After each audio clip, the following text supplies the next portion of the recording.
Elle s'est moquée de moi parce que je n'étais qu'une simple employée administrative, devant tout le monde, puis son fiancé m'a demandé ce que je faisais. J'ai dit un seul mot. La pièce s'est figée. Ses parents sont devenus blêmes. Et elle a finalement réalisé qui j'étais. Je m'appelle Jessica, j'ai 32 ans, et je suis restée figée lors du dîner de fiançailles de ma sœur Rachel alors que son fiancé, Marcus, m'a interpellé publiquement. Rachel venait de se moquer de ma carrière de juge aux affaires familiales, me traitant d'avocate ratée qui juge les familles des autres parce qu'elle ne peut pas en avoir une. À ce moment choquant, Marcus s'est levé et a dit « C'est toi la juge ce soir. Raconte à tout le monde ce qui s'est réellement passé il y a 5 ans. » Toute la famille s'est tue, la tension emplissant la pièce. J'ai réalisé que le secret que j'avais gardé sur le passé de Rachel était sur le point d'exploser. Avant de continuer cette histoire, j'adorerais savoir d'où vous me regardez aujourd'hui. Les événements que je vais partager ont changé toute ma compréhension de la loyauté familiale et de la justice. Si vous avez déjà eu à faire un choix impossible entre protéger quelqu'un que vous aimez et faire ce qui est juste, s'il vous plaît, cliquez sur le bouton « J'aime ». Ce drame familial m'a emmené dans les endroits les plus sombres avant que je ne trouve la lumière. Et j'espère qu'en le partageant, vous comprendrez pourquoi les jugements les plus difficiles sont parfois ceux que nous portons sur nos proches. Abonnez-vous si vous voulez plus d'histoires sur la défense de la vérité, même quand cela vous coûte tout. Pour comprendre ce qui s'est passé ce soir-là, vous devez connaître ma relation avec Rachel. En grandissant, j'ai toujours été l'élève modèle, la fille responsable qui suivait les règles. J'étudiais dur, j'aidais à la maison et j'essayais de rendre mes parents fiers de toutes les manières possibles. Je n'étais pas parfaite, loin de là, mais je faisais de mon mieux pour faire ce qu'on attendait de moi. Rachel, en revanche, était tout mon contraire. De 2 ans ma cadette, elle était rebelle, charmantée, d'une manière ou d'une autre, toujours la préférée de nos parents malgré ses ennuis constants. Là où j'étais timide et studieuse, Rachel était extravertie et populaire. Elle pouvait se sortir de n'importe quelle situation en un clin d'œil, affichant ce sourire gagnant qui faisait que les professeurs, les parents et à peu près tout le monde lui pardonnaient sa dernière transgression. Rachel a juste du caractère, disait ma mère après qu'elle soit rentrée une nouvelle fois après le couvre-feu. Elle se cherche, expliquait mon père quand elle échouait à un autre cours. Pendant ce temps, si j'obtenais un A au lieu d'un A, j'avais droit à une leçon d'1 heure sur la nécessité d'atteindre mon plein potentiel. Cette dynamique a défini notre enfance. Rachel s'en sortait avec tout tandis que je devais être parfaite. Je ne lui en voulais pas pour ça. Pas vraiment. C'était ma petite sœur et malgré tout, je l'aimais. Je pensais que c'était mon travail de la protéger, même d'elle-même. Quand je suis parti à l'université, j'ai cumulé 2 emplois pour subvenir à mes besoins. Mes parents auraient pu m'aider, mais ils mettaient de l'argent de côté pour l'avenir de Rachel parce qu'elle en aurait peut-être plus besoin. Je ne me suis pas plainte. J'étais fier de mon indépendance et déterminé à faire quelque chose de ma vie. La faculté de droit était mon rêve et je m'y suis jeté à corps perdu. J'ai obtenu mon diplôme parmi les meilleurs de ma promotion, réussi le barreau du premier coup et décroché un poste dans un cabinet respectable. Mais même alors, lors des réunions de famille, mes réussites étaient secondaires par rapport à la nouvelle aventure dans laquelle Rachel se lançait. Que ce soit un voyage en sac à dos à travers l'Europe aux frais de mes parents ou le lancement d'une entreprise qui échouerait inévitablement en quelques mois. La tendance de Rachel à prendre ce qui m'appartenait est devenue plus évidente à l'âge adulte. Elle m'empruntait de l'argent avec de vagues promesses de remboursement. Elle flirtait avec les hommes que je fréquentais, réussissant parfois à me les piquer avec son charme naturel. Une fois, elle a même postulé pour un emploi que je convoitais, prétendant ne pas savoir que le poste m'intéressait. Chaque fois, je lui pardonnais. Chaque fois, je me disais que c'est ce que font les sœurs. Elles se pardonnent. Ma décision de devenir juge aux affaires familiales ne faisait pas partie de mon plan initial. Je travaillais en droit de la famille et une affaire impliquant une jeune fille prise dans une bataille pour la garde entre des parents violents a changé ma perspective. J'ai réalisé que je voulais être en position d'aider réellement des enfants comme elle, de prendre des décisions qui les protégeraient lorsque le système et leur propre famille leur faisaient défaut. Lorsqu'un poste de juge s'est libéré, j'ai postulé et, à 29 ans, je suis devenu l'une des plus jeunes juges aux affaires familiales de notre État. La réaction de Rachel à ma nomination a été révélatrice. Elle m'a félicité avec une coupe de champagne dans une main et une pique dans l'autre. Waouh! Alors, tu vas t'asseoir là-haut et juger les familles des autres? C'est parfait pour toi, Miss Parfaite. Elle a ri comme si c'était une blague, mais j'ai vu la jalousie dans ses yeux. Après cela, Rachel a développé une nouvelle habitude. À chaque réunion de famille, elle trouvait des moyens de dénigrer ma carrière. Alors, tu as détruit des familles aujourd'hui, Judge Judy, demandait-elle pendant le dîner de Thanksgiving. Où elle me présentait à ses amis comme « ma sœur qui n'a pas réussi en tant que vraie avocate, alors elle est devenue juge à la place ». Chaque commentaire était livré avec un sourire. Chaque pique déguisé en taquinerie fraternelle. Et mes parents, ils riaient avec elle, me disant de me détendre quand je finissais par protester. « Elle plaisante, Jessica, disait ma mère. Pourquoi dois-tu toujours être si sensible ? Ce qu'aucun d'eux ne savait, ce qu'aucun d'eux ne semblait remarquer, c'est que leurs mots me blessaient plus profondément à cause de ce qui s'était passé 5 ans auparavant. Le secret qui m'avait tant coûté, la raison pour laquelle je ne pouvais pas avoir d'enfant. J'ai développé des complications après une opération d'urgence que j'ai dû subir alors que je m'occupais de l'enfant de Rachel. Les médecins m'avaient prévenu que l'infection pourrait affecter ma fertilité, mais à l'époque, tout ce qui m'importait était de survivre. Le temps que je me remette, les dégâts étaient faits. Je ne pourrais jamais porter d'enfant. Rachel le savait. Elle savait ce qui s'était passé, ce que j'avais sacrifié, et pourtant elle se moquait de moi parce que je n'avais pas d'enfant. Quand Rachel a annoncé ses fiançailles avec Marcus Bennett, j'étais sincèrement heureuse pour elle. Marcus était un procureur respecté que je connaissais professionnellement.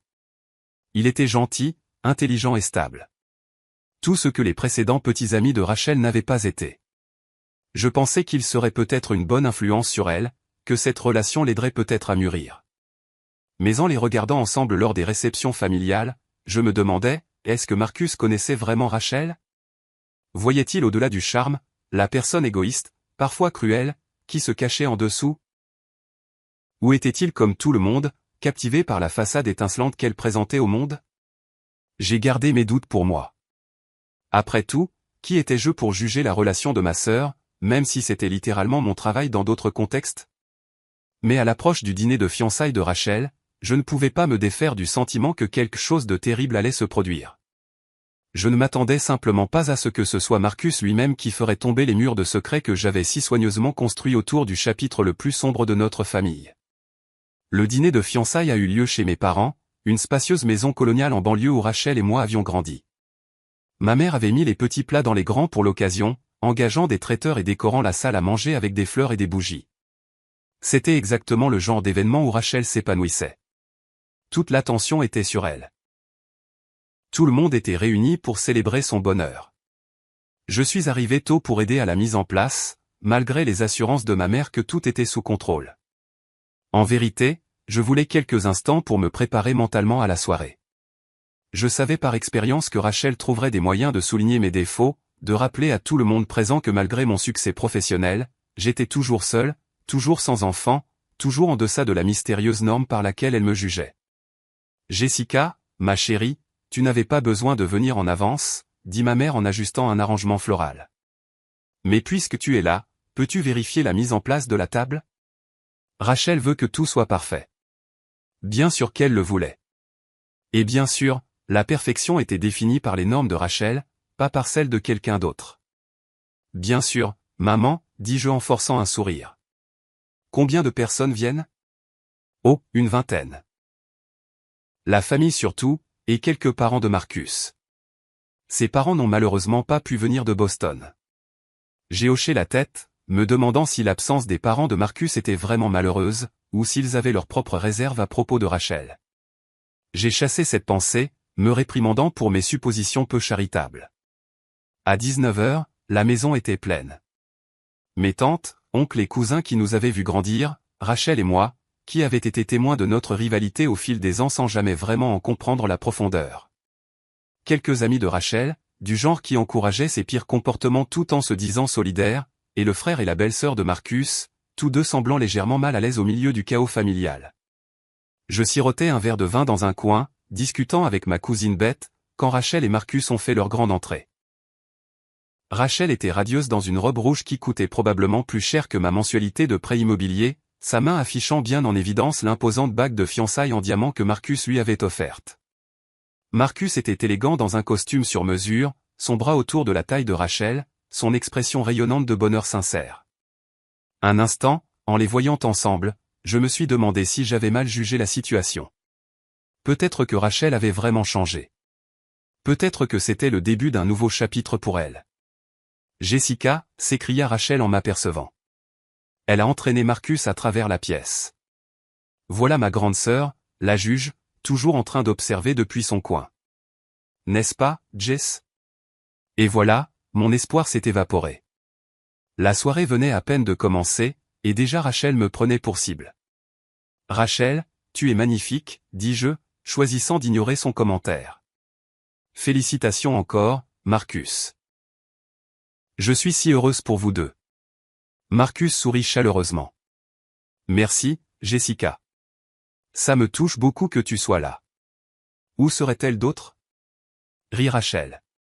Ce n'est pas comme si elle avait un mari ou des enfants qui l'attendaient à la maison. Je sentis mon visage rougir, mais je gardai mon sang-froid. Beth s'est agitée, mal à l'aise à côté de moi. Rachel, dit Marcus, son ton porteur d'un léger avertissement que Rachel n'a pas remarqué ou a choisi d'ignorer. Oh, Marcus, je la taquine. Jessica sait que je ne le pense pas, n'est-ce pas, Jess? Avant que je puisse répondre, ma mère a appelé tout le monde à table. J'ai pris ma place assignée, notant avec résignation que Rachel m'avait placé juste en face d'elle et de Marcus, s'assurant que je serais aux premières loges de leur bonheur tout au long du repas. Le premier plat a été servi, et la conversation a coulé autour de moi. Je parlais quand on me parlait, je riais aux moments opportuns, et j'essayais de maîtriser mon anxiété. Mais à l'arrivée du plat principal, l'attention de Rachel s'est de plus en plus tournée vers moi. Alors, Jessica, des cas intéressants dernièrement, a-t-elle demandé en coupant son steak. Des familles que tu as déchirées cette semaine? Rachel, dit mon père doucement. Ce n'est pas une façon très gentille de le dire. Quoi? Je m'intéresse à son travail, protesta Rachel, toute innocente. Jessica est celle qui décide quels parents méritent de garder leurs enfants et lesquels non. C'est une grande responsabilité. C'en est une, acquiesçai-je, en essayant de garder ma voix égale. Et ce n'est pas une que je prends à la légère. Je suis sûr que non, dit Rachel. Mais ça ne te dérange jamais de porter ces jugements alors que tu n'as pas d'enfant toi-même? Je veux dire, comment peux-tu possiblement comprendre ce que c'est d'être un parent? La table est devenue silencieuse. Même Rachel semblait réaliser qu'elle avait franchi une ligne. Je n'ai peut-être pas d'enfant, dis-je prudemment, mais je comprends la loi et je comprends ce dont les enfants ont besoin pour être en sécurité et aimés. Bien sûr que tu comprends, intervint rapidement ma mère. Rachel, ma chérie, raconte-nous vos projets de lune de miel. Rachel a saisi l'occasion de changer de sujet, se lançant dans une description détaillée du complexe de luxe à Bali où elle et Marcus passeraient 2 semaines. Mais le répit fut de courte durée. Au moment du dessert, Rachel est revenue à son sujet favori, mes insuffisances perçues. Jessica, as-tu pensé aux applications de rencontres, demanda-t-elle soudainement. Mon amie Stéphanie a rencontré son mari sur une, et elles sont très faciles à utiliser maintenant, même pour les gens qui ne sont pas très doués en technologie. Je suis tout à fait à l'aise avec la technologie, Rachel, répondis-je. Et oui, j'ai essayé les applications de rencontres. Et, insista-t-elle. Pas de chance? Je n'ai pas encore rencontré la bonne personne. Eh bien, tu ferais mieux de te dépêcher, dit-elle, sa voix dégoulinant d'une fausse sollicitude. Ton horloge biologique ne rajeunit pas. Je me suis figé, ma fourchette à mi-chemin de ma bouche. Rachel savait. Elle savait que les enfants ne faisaient pas partie de mon avenir. Elle savait pourquoi, et pourtant elle remuait le couteau dans la plaie. Mes parents ont échangé un regard, mais n'ont rien dit. Ils ne le faisaient jamais. Ils ne me défendaient jamais contre la cruauté de Rachel. Peut-être que Jessica se concentre sur sa carrière en ce moment, suggéra Marcus, essayant clairement de désamorcer la tension. Rachel a ri. Oh, elle est toujours concentrée sur sa carrière. N'est-ce pas, Jess? Une vraie femme de carrière, une femme indépendante et pleine de succès qui n'a pas besoin d'un homme ou d'une famille pour s'épanouir. J'ai posé ma fourchette avec précaution. Il n'y a rien de mal à se concentrer sur sa carrière. Bien sûr que non, acquiesça Rachel avec une fausse sincérité. Surtout quand c'est tout ce que tu as. Je veux dire, soyons honnêtes, tu es en gros une avocate ratée qui juge les familles des autres parce que tu ne peux pas en avoir une. La pièce est devenue complètement silencieuse. Ma cousine Bette a eu un hoquet. Ma tante Gloria a couvert sa bouche. Même mon père avait l'air choqué par la brutalité de l'attaque de Rachel. Mais avant que je puisse répondre, avant que quiconque puisse dire quoi que ce soit, Marcus a posé sa serviette et s'est levé. Son visage avait complètement changé. L'expression chaleureuse et affable avait disparu, remplacée par quelque chose de dur et de résolu. Il m'a regardé, puis a regardé Rachel, puis de nouveau moi. « C'est toi la juge ce soir, dit-il, sa voix claire et ferme. Raconte à tout le monde ce qui s'est réellement passé il y a 5 ans. » La tension dans la pièce était soudain si épaisse que je pouvais à peine respirer. Le visage de Rachel s'est vidé de sa couleur. « Marcus, qu'est-ce que tu fais » siffla-t-elle. Mais les yeux de Marcus sont restés fixés sur moi, attendant, me défiant. Et à ce moment-là, j'ai su. D'une manière ou d'une autre, Marcus avait découvert la vérité. Le secret que j'avais gardé pendant 5 ans a un coût personnel énorme. Le secret qui avait façonné ma carrière, ma vie, mon identité même. La question était, avais-je le courage de le dire enfin à voix haute? J'avais gardé le silence pour protéger ma sœur toutes ces années. Mais en regardant ma famille, mes parents qui avaient toujours choisi Rachel, mes proches qui l'avaient vu me maltraiter pendant des décennies sans intervenir, Rachel elle-même, son beau visage maintenant déformé par la peur et la colère, je me suis demandé qui je protégeais vraiment, et à quel prix. Le secret de ce qui s'était passé il y a 5 ans me rongeait de l'intérieur. Il était peut-être enfin temps de le laisser sortir. Si vous avez déjà eu à choisir entre garder un secret de famille toxique et dire votre vérité, vous savez exactement ce que j'ai ressenti à ce moment-là. Le poids du silence peut être écrasant, mais le briser, c'est terrifiant aussi. J'étais sur le point de tout changer, pour le meilleur ou pour le pire. Restez avec moi pendant que je révèle ce qui s'est réellement passé il y a 5 ans et comment cela a changé nos vies à tous pour toujours. 5 ans plus tôt, ma vie était différente. J'avais 27 ans, je travaillais dans un cabinet d'avocats spécialisé en droit de la famille, je sortais avec un homme merveilleux nommé David, et nous envisagions notre avenir ensemble.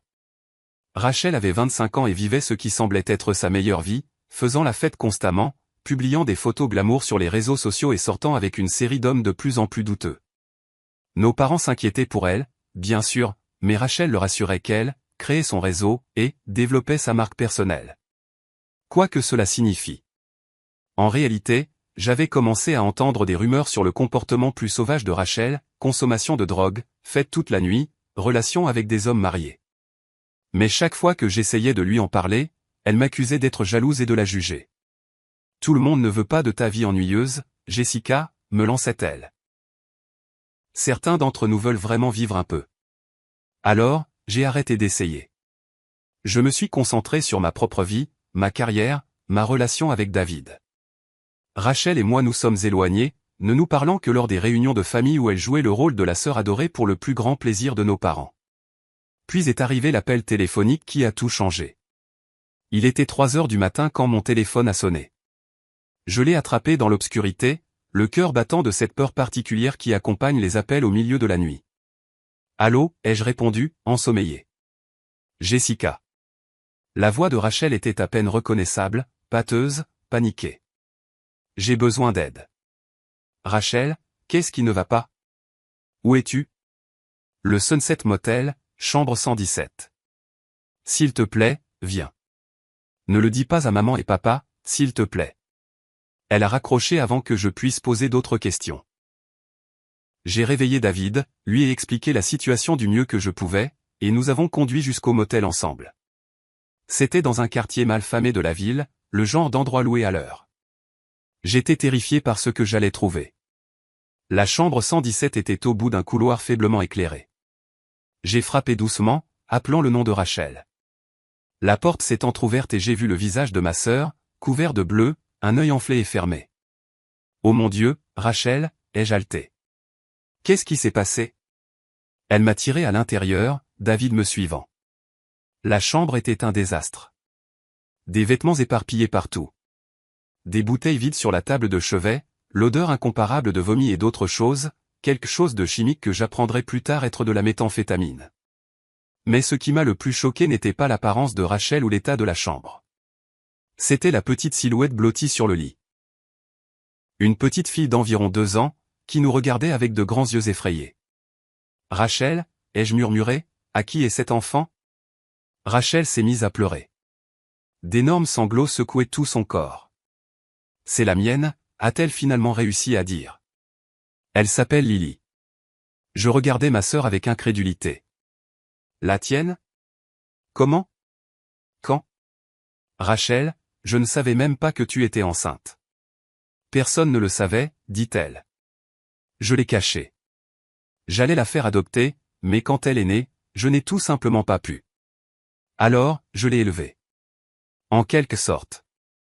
En quelque sorte, demanda David, sa voix tendue d'inquiétude. Il s'était approché du lit, les yeux rivés sur la petite fille qui n'avait pas encore émis un son. J'ai une baby-sitter d'habitude, dit Rachel sur la défensive. Mais elle a démissionné la semaine dernière. Elle a dit que je ne la payais pas assez. Et puis ce soir, c'était grave. Qu'est-il arrivé à ton visage, ai-je demandé. Mon petit ami. Ex-petit ami maintenant, je suppose. Il a découvert l'existence de Lily et a pété les plombs. Il a dit que je lui avais menti, ce qui, oui, c'est vrai, mais il n'avait pas à me frapper. David examinait Lily maintenant, sa formation médicale évidente dans la manière prudente dont il la contrôlait. Jessica, dit-il doucement, cet enfant est mal nourri, et je pense qu'elle pourrait être malade. Elle doit aller à l'hôpital. Je regardais ma sœur, la regardais vraiment pour la première fois depuis peut-être des années. Elle était d'une maigreur squelettique, son visage autrefois magnifique ravagé par ce que je reconnaissais maintenant comme des mois, peut-être des années, de consommation de drogue. Elle n'était pas capable de prendre soin d'elle-même, et encore moins d'un enfant. Nous devons vous emmener toutes les deux à l'hôpital, dis-je fermement. Maintenant. Rachel n'a pas discuté, ce qui m'en a dit plus que tout sur la gravité de la situation. Nous les avons conduites aux urgences où les médecins ont confirmé l'évaluation de David. Lily était gravement mal nourrie, avait une otite non traitée et présentait des signes de négligence. Rachel a été testée positive à plusieurs substances et a été admise en observation. Les services de protection de l'enfance ont été appelés, bien sûr. Je me suis assise sur une chaise en plastique dur dans le couloir de l'hôpital, répondant aux questions d'une assistante sociale fatiguée qui avait tout vu. Non, je n'étais pas au courant de l'existence de l'enfant. Non, je n'avais aucune idée que ma sœur consommait des drogues à ce point. Oui, j'étais prête à aider de toutes les manières possibles. Quand l'assistante sociale a mentionné le placement en famille d'accueil pour Lily, quelque chose en moi s'est rebellé. C'était ma nièce, mon sang. Je ne pouvais pas la laisser à des étrangers. Je la prendrais. Me suis-je entendu dire. Temporairement, pendant que ma sœur se fait aider. Je prendrai la garde de Lily. Les jours suivants ont été un tourbillon de paperasse, de comparutions au tribunal et de cours accélérés sur la garde d'enfants. David était un soutien, mais inquiet du changement soudain dans nos vies. Mes parents ont été choqués quand je les ai finalement appelés, plus par la consommation de drogue de Rachel que par l'existence de leur petite fille. Ils ont proposé de prendre Lily eux-mêmes, mais j'ai hésité. Leur aveuglement concernant Rachel me faisait craindre qu'ils n'imposent pas les limites dont elle avait désespérément besoin. Alors, Lily est rentrée à la maison avec moi. Et au cours des mois suivants, alors que Rachel passait par la désintoxication et entrait dans un programme de réhabilitation, je suis devenue une mère de fait pour une enfant de 2 ans traumatisée. Ce n'était pas facile. Lily faisait des cauchemars. Elle se méfiait des adultes, était réticente à parler, sujette à des crises de colère lorsque les routines changeaient. Mais lentement, avec de la patience, de l'amour et de nombreuses consultations avec des psychologues pour enfants, elle a commencé à me faire confiance, à s'épanouir, à devenir l'enfant heureuse et en bonne santé qu'elle aurait dû être depuis le début. Et je suis tombée amoureuse d'elle. Complètement, totalement amoureuse. Lily est devenue le centre de mon monde. David et moi avons adapté nos vies à ses besoins. Et bien que la tension ait finalement eu raison de notre relation, je n'ai jamais regretté ma décision de la prendre. 6 mois après le début de cette nouvelle réalité, la catastrophe a frappé. J'ai développé de graves douleurs abdominales et j'ai été transporté d'urgence à l'hôpital pour ce qui s'est avéré être une rupture de l'appendicite compliquée par une infection massive. L'opération m'a sauvé la vie, mais a entraîné des complications qui m'ont laissé d'importantes cicatrices dans mon système reproducteur. Les médecins ont été doux mais clairs, je ne pourrai jamais porter d'enfant. À l'époque, consumé par la douleur et concentré sur ma guérison pour pouvoir retourner auprès de Lily, je n'ai pas pleinement réalisé cette perte. Ce n'est que plus tard, bien plus tard, que tout son poids me frapperait. J'étais encore en convalescence quand Rachel est revenue, 8 mois après cette terrible nuit au motel. Elle était sobre, avait l'air en bonne santé et avait un nouveau petit ami à son bras, un riche promoteur immobilier nommé James qui semblait véritablement épris d'elle. Je suis prête à être une maman maintenant, a annoncé Rachel lors de sa première visite à mon appartement. James et moi allons prendre un logement ensemble. Il adore les enfants. Il a hâte de rencontrer Lily. Après tout ce qui s'était passé, après tous les progrès que Lily avait faits, Rachel s'attendait à revenir tranquillement et à récupérer sa fille comme si elle l'avait laissée à une babysitter pour le week-end. Rachel, dis-je prudemment, Lily a traversé beaucoup de choses. Elle est stable maintenant, heureuse. Un changement soudain ne serait pas bon pour elle. C'est ma fille, dit Rachel, la mâchoire obstinément serrée. J'ai fait des erreurs. Je le sais. Mais je vais mieux maintenant. J'ai le droit d'élever mon propre enfant. Je voulais protester. Je voulais souligner que les droits s'accompagnent de responsabilités. Des responsabilités que Rachel avait abdiquées. Je voulais me battre pour Lily de toutes mes forces. Mais ensuite, James a mentionné des avocats chers, et j'ai réalisé que même si j'aimais Lily, même si je croyais qu'elle était mieux avec moi, je n'étais que sa tante. Rachel était sa mère. Et si Rachel pouvait prouver qu'elle était sobre, stable et capable de subvenir aux besoins de Lily, aucun juge ne statuerait contre elle. L'ironie que je deviendrais plus tard ce juge ne m'a pas échappé. Alors, j'ai fait ce que je pensais être juste. J'ai travaillé avec Rachel et son nouveau petit ami pour que Lily retourne chez sa mère. J'ai organisé des séances de thérapie familiale. J'ai fait promettre à Rachel de maintenir les routines de Lily, de continuer sa thérapie, de toujours faire passer les besoins de sa fille en premier. Je le ferai, m'a assuré Rachel. J'ai changé, Jessica. Je sais que tu ne me crois pas, mais c'est vrai. James est bon pour moi. Nous allons être une vraie famille. Je voulais la croire plus que tout. Je voulais croire que Lily serait en sécurité et aimée avec sa mère. Le jour où Rachel a emmené Lily a été le pire jour de ma vie.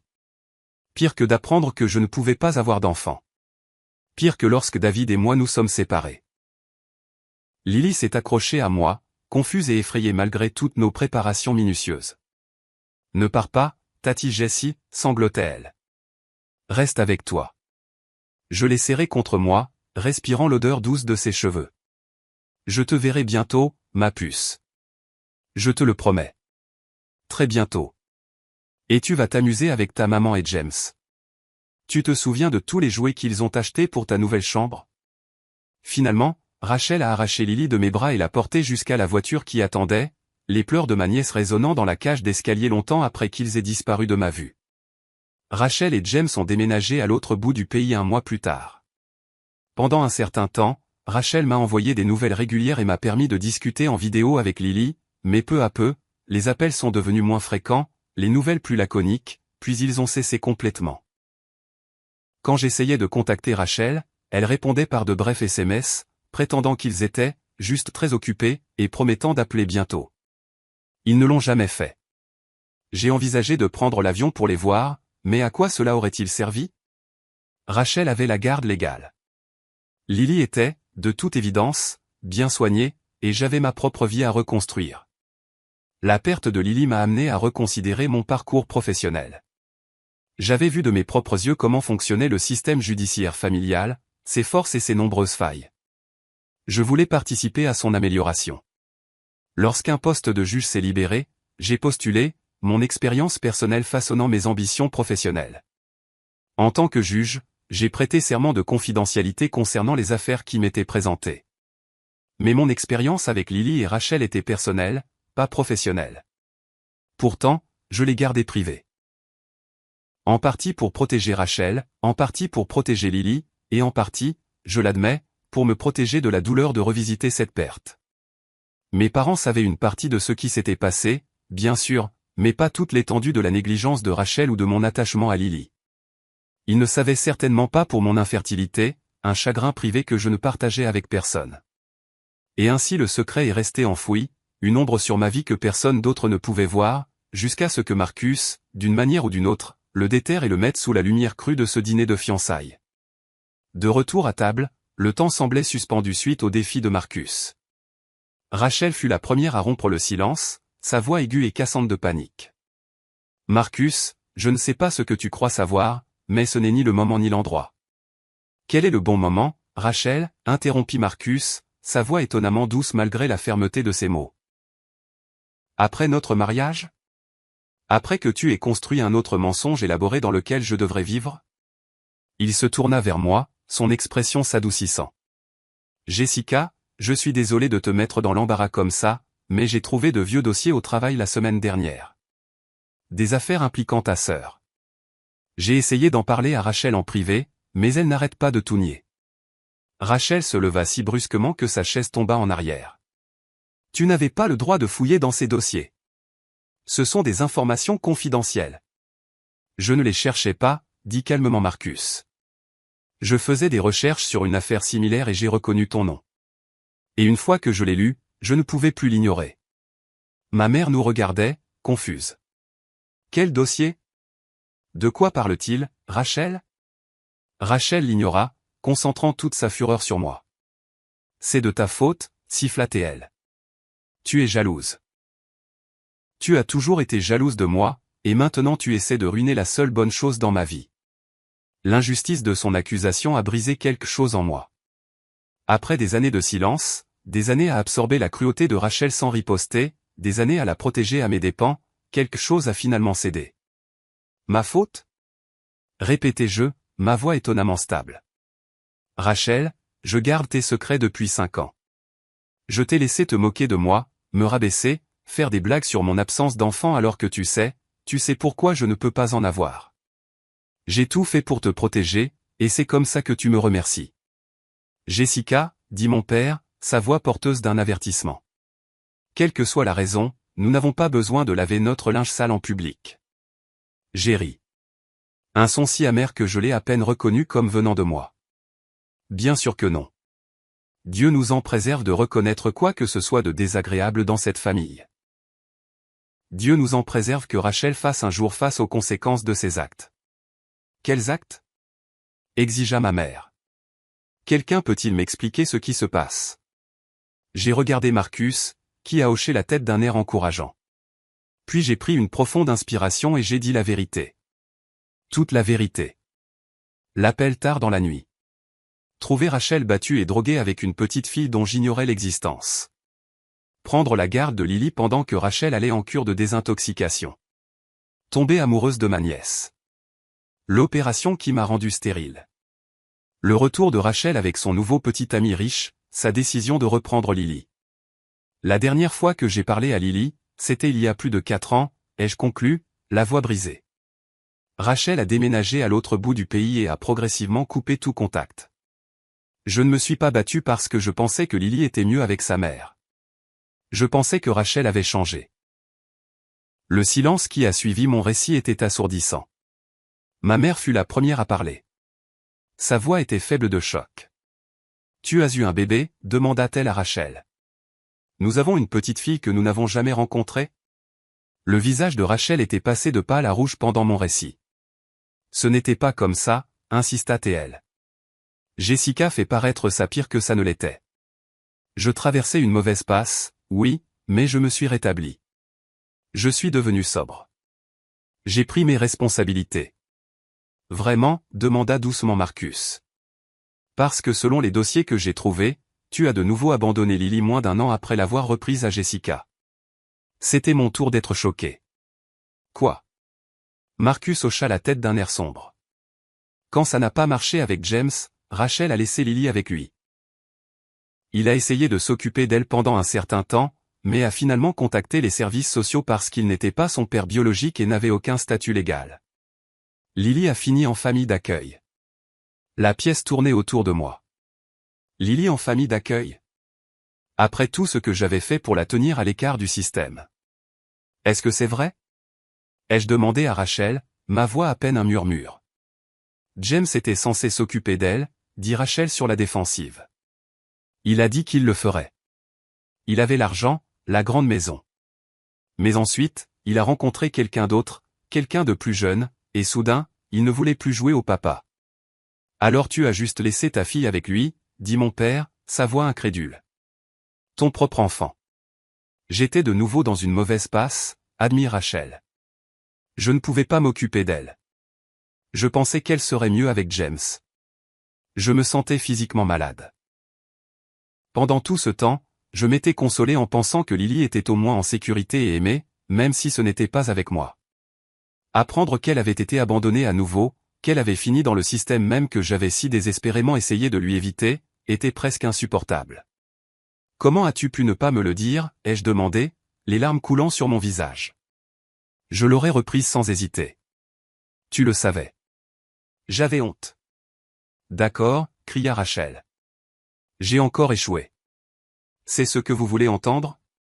La fille modèle, Jessica, n'échouerait jamais comme ça.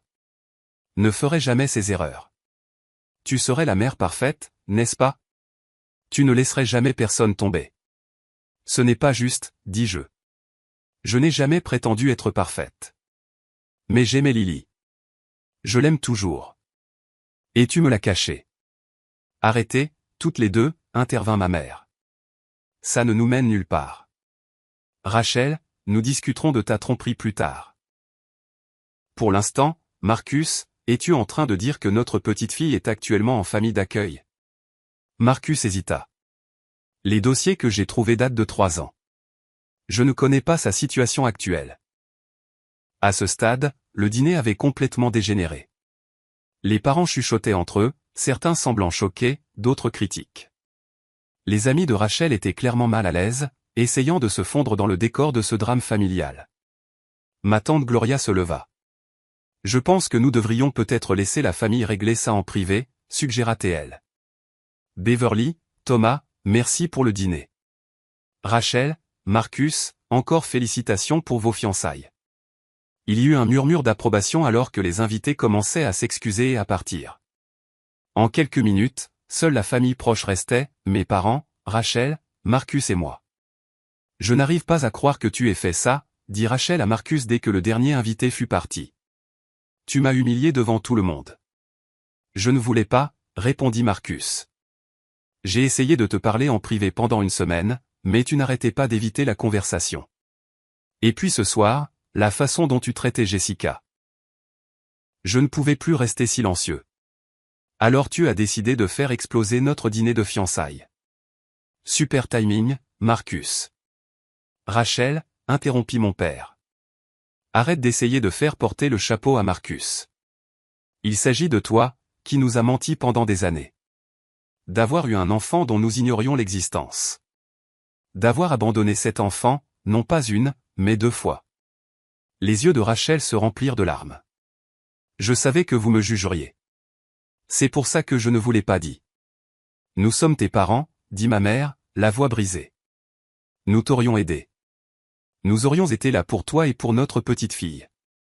Comme vous avez été là pour moi quand Jessica a pris Lily, rétorqua Rachel. Vous n'avez même pas proposé d'aider à l'époque. Vous étiez trop occupé à être déçu par moi. Parce que tu te droguais, s'exclama mon père. Parce que tu nous avais caché une grossesse et un enfant pendant des années. À quoi t'attendais-tu, Rachel? Une parade? Alors que mes parents et Rachel continuaient de se disputer, Marcus s'est assis à côté de moi sur le canapé. Je suis désolé, dit-il doucement. Je ne voulais pas te prendre en embuscade comme ça. Je ne pouvais tout simplement pas l'épouser sans connaître la vérité, et elle ne voulait pas me la dire. J'ai hoché la tête, essayant toujours de tout assimiler. Que sais-tu sur Lily? Je veux dire, pas beaucoup plus que ce que j'ai dit. Les dossiers ne contenaient que le rapport initial des services sociaux quand James l'a abandonnée. Je ne sais pas où elle a fini. Je dois la trouver, dis-je, une nouvelle détermination m'envahissant. Je dois savoir qu'elle va bien. Marcus me serra la main. Je t'aiderai. J'ai des contacts dans le système. De l'autre côté de la pièce, la dispute s'était envenimée. Rachel sanglotait maintenant. Ma mère pleurait aussi. Et mon père avait l'air plus abattu que je ne l'avais jamais vu. Tout ça, c'est la faute de Jessica, pleura Rachel. Elle a toujours été jalouse de moi. Elle t'a retourné contre moi, et maintenant elle a aussi retourné Marcus contre moi. Ma mère, à ma grande surprise, a levé les yeux au ciel. Rachel, arrête. Ce rôle de victime fonctionne peut-être avec des étrangers, mais nous te connaissons depuis toujours. Cette situation est entièrement de ta faute. Rachel regarda notre mère, incrédule. Pour la première fois peut-être, ma mère tenait Rachel pour responsable au lieu de lui trouver des excuses. Je pars, annonça Rachel en attrapant son sac. Marcus, tu viens. Marcus se leva mais ne bougea pas vers elle. Je pense que nous avons besoin de prendre nos distances, Rachel. Pour réfléchir. Tu romps avec moi? Pour ça? Je ne romps pas avec toi. Je dis juste que nous avons besoin de temps. C'est beaucoup à digérer. Très bien, dit Rachel. Prends tout le temps dont tu as besoin. Mais ne t'attends pas à ce que j'attende quand tu auras enfin repris tes esprits. Elle est sortie en trombe, claquant la porte d'entrée derrière elle. Nous quatre sommes restés dans un silence gêné pendant un long moment. Je devrais y aller aussi, dis-je finalement. Il est tard et j'ai une audience demain matin. Jessica. Commença mon père, mais j'ai secoué la tête. Pas maintenant, papa. Je ne peux pas avoir cette conversation maintenant. J'ai rassemblé mes affaires et me suis dirigé vers la porte. Marcus m'a suivi. Je t'appellerai demain, a-t-il promis. Pour Lily. J'ai hoché la tête, trop épuisé émotionnellement pour parler, et je suis rentré chez moi dans un état second. Le lendemain matin, je me suis réveillé avec plusieurs appels manqués et SMS de mes parents. Je les ai ignorés, ayant besoin de temps pour me ressaisir avant d'affronter leurs questions et récriminations. Mais quand mon téléphone a sonné à nouveau alors que je partais au travail, j'ai répondu sans vérifier l'identité de l'appelant, supposant que c'était le tribunal. Allô? Jessica. La voix de ma mère était tendue de colère. Nous devons parler de ce que tu as fait hier soir. Je me suis arrêté net. Ce que j'ai fait? Tu as humilié ta sœur devant son fiancé et toute notre famille. Tu as déterré de vieilles histoires que personne n'avait besoin de savoir. Rachel est dévastée. Je n'en croyais pas mes oreilles. Maman, Rachel nous ment à tous depuis des années. Elle a abandonné son enfant, ta petite fille, et ne l'a jamais dit à personne. Et c'est contre moi que tu es en colère? C'est du passé, insista ma mère. Rachel a travaillé dur pour changer sa vie. Elle est enfin heureuse, enfin stable. Et tu ne pouvais pas le supporter, n'est-ce pas? Il fallait que tu gâches tout pour elle. Je n'ai rien gâché. Dis-je, ma voix montant malgré mes efforts pour rester calme. Marcus a découvert la vérité par lui-même. Tout ce que j'ai fait, c'est la confirmer quand il a demandé. Tu aurais pu nier. Tu aurais pu protéger ta sœur. Comme je l'ai protégée toute ma vie? À quel moment Rachel prend-elle la responsabilité de ses propres actes, maman? À quel moment, papa et toi, la tenez-vous pour responsable au lieu de lui trouver des excuses? Ma mère resta silencieuse un long moment. Nous avons toujours essayé d'être juste avec vous deux, dit-elle finalement. Mais tu as toujours été si capable, si indépendante. Rachel avait besoin de plus de soutien. Rachel avait besoin de limites, ai-je corrigé. Elle avait besoin de conséquences pour ses actes. Au lieu de ça, vous lui avez appris qu'elle pouvait faire ce qu'elle voulait et que quelqu'un d'autre nettoierait ses dégâts, généralement moi. Ce n'est pas juste, Jessica. Rien de tout ça n'est juste. Acquiescez-je. Il n'est pas juste que Rachel ait abandonné sa fille. Il n'est pas juste que Lily ait fini en famille d'accueil alors que je l'aurais volontiers élevée. Et il n'est pas juste que tu m'appelles pour me réprimander au lieu de tenir ta plus jeune fille responsable de ses choix. Nous voulons juste la paix dans la famille, plaida ma mère. Ne peux-tu pas t'excuser auprès de Rachel? Essayer d'arranger les choses? J'ai ri amèrement. Arranger les choses? Maman, est-ce que tu t'entends? La seule chose qui arrangerait les choses, c'est de trouver Lily et de s'assurer qu'elle va bien. C'est ce que j'ai l'intention de faire, avec ou sans votre soutien. J'ai raccroché, les mains tremblantes de colère et de chagrin. Pour la première fois de ma vie, j'en avais fini de protéger Rachel, d'encourager le favoritisme de mes parents, de sacrifier mon propre bien-être pour maintenir une façade d'harmonie familiale. Il était temps de trouver ma nièce et, peut-être, de trouver une certaine justice pour nous deux. Si vous avez déjà dû affronter votre famille et choisir ce qui est juste plutôt que ce qui est confortable, vous savez que cela demande tout le courage que vous avez. Mais parfois, ce moment où vous défendez votre vérité est le premier pas vers la guérison de blessures que vous ne saviez même pas pouvoir guérir. Alors que je me lançais à la recherche de Lily, je n'avais aucune idée de la façon dont ce voyage transformerait non seulement ma vie, mais aussi celle de tous les membres de ma famille. Restez avec moi pendant que je partage ce qui s'est passé ensuite. Le lendemain du dîner désastreux, je me suis mise en arrêt maladie pour la première fois de ma carrière. Je ne pouvais pas me concentrer sur les problèmes des autres familles alors que la mienne était dans un tel désarroi. Au lieu de ça, j'ai retrouvé Marcus pour un café dans un petit établissement tranquille du centre-ville, loin des regards indiscrets et des visages familiers. Merci de me rencontrer, ai-je dit alors qu'il s'installait en face de moi. Il avait l'air fatigué, les cernes sous ses yeux suggérant qu'il n'avait pas beaucoup dormi non plus. Bien sûr, répondit-il. Comment tu tiens le coup? J'ai eu un rire creux. Aussi bien que possible. Ma mère a appelé ce matin pour me reprocher d'avoir ruiné le bonheur de Rachel. Apparemment, je suis censé m'excuser auprès d'elle. Marcus secoua la tête. Je ne sais même pas quoi dire à ça. Bienvenue dans la dynamique de la famille Morgan, dis-je sèchement. Rachel fait quelque chose de terrible, on me reproche de ne pas l'avoir bien couvert. C'est notre schéma depuis l'enfance. Je commence à comprendre ça, dit Marcus doucement. Je savais que Rachel avait des problèmes. Tout le monde a un passé, n'est-ce pas? Mais je n'avais aucune idée de l'ampleur. Les mensonges, la manipulation. C'est comme si j'étais sorti avec une personne complètement différente de ce qu'elle est vraiment. Rachel est très douée pour montrer aux gens ce qu'ils veulent voir, ai-je reconnu. Je ne pense même plus qu'elle le fasse consciemment.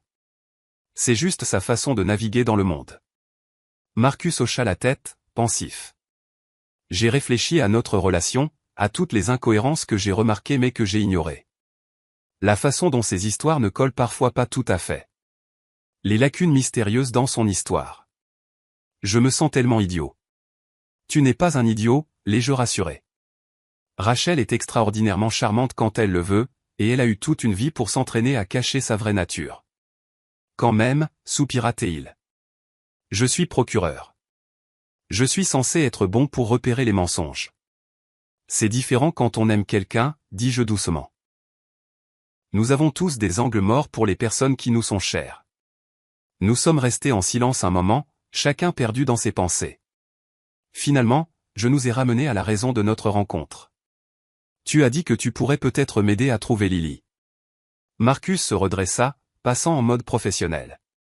Oui, j'ai une collègue au service de protection de l'enfance qui me doit une faveur.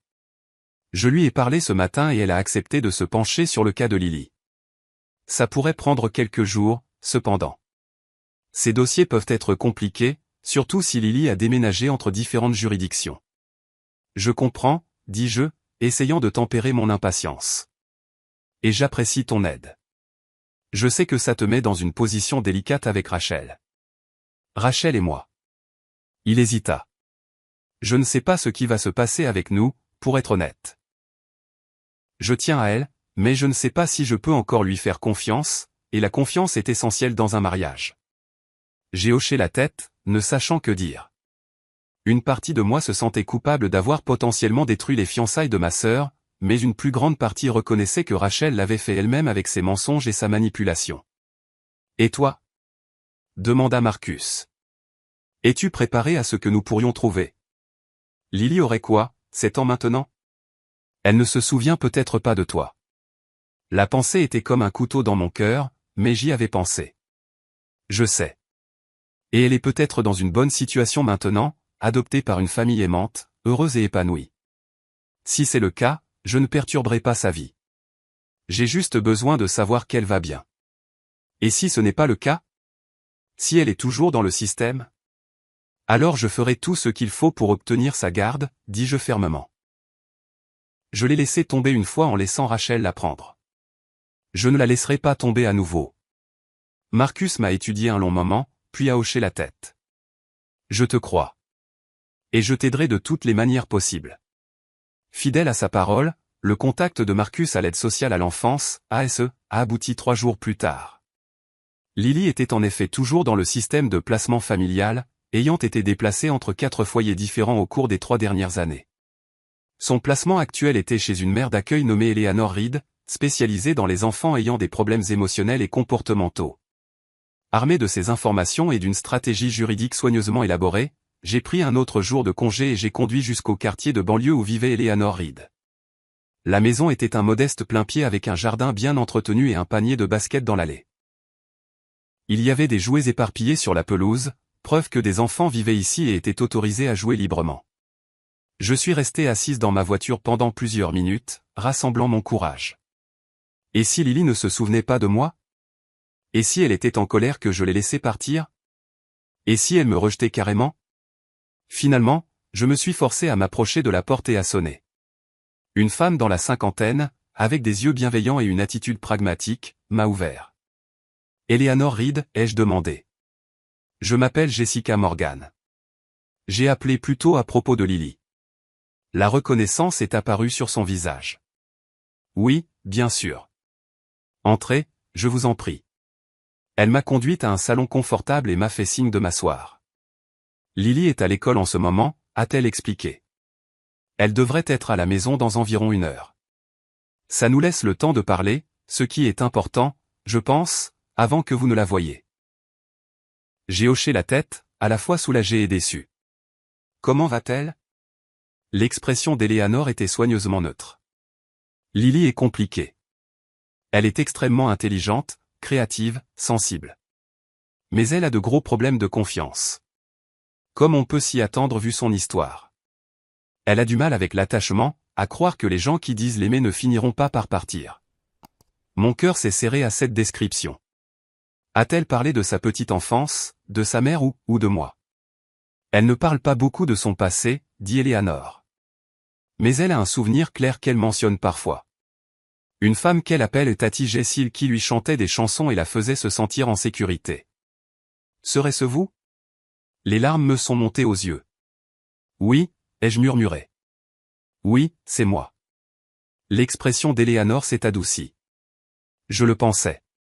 Le timing correspond au peu d'informations que j'ai sur son cas. Puis-je vous demander comment elle s'est retrouvée spécifiquement sous votre garde?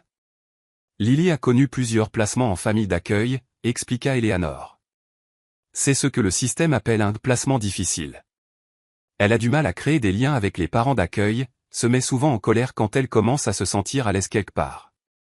Presque comme si elle testait s'ils allaient la renvoyer. Et malheureusement, plusieurs l'ont fait. Je l'ai depuis environ 8 mois maintenant. Nous avons eu nos défis, mais nous progressons.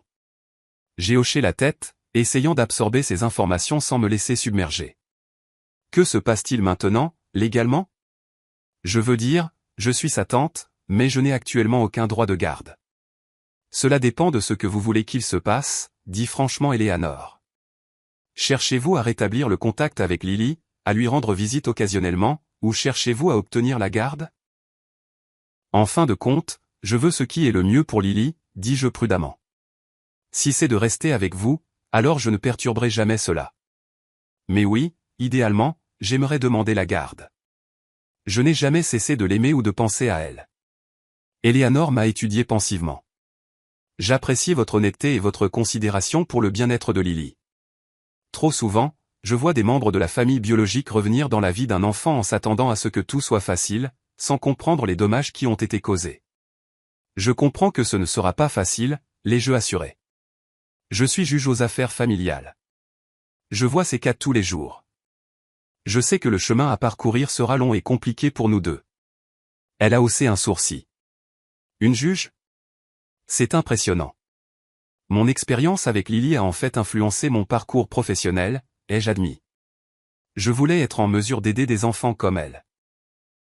Avant qu'Eleanor ne puisse répondre, nous avons entendu la porte d'entrée s'ouvrir et le son de voix d'enfant dans le couloir. Ce doit être Lily et les autres, dit Eleanor en se levant. Je vais lui parler d'abord. Lui expliquer qui vous êtes. Il serait peut-être préférable que cette première rencontre soit brève. Nous ne voulons pas la submerger. J'ai hoché la tête, le cœur battant à tout rompre. Bien sûr, tout ce que vous pensez être le mieux. Eleanor a quitté la pièce et je l'ai entendu saluer les enfants, demandant à certains de commencer leur devoir ou de prendre un goûter.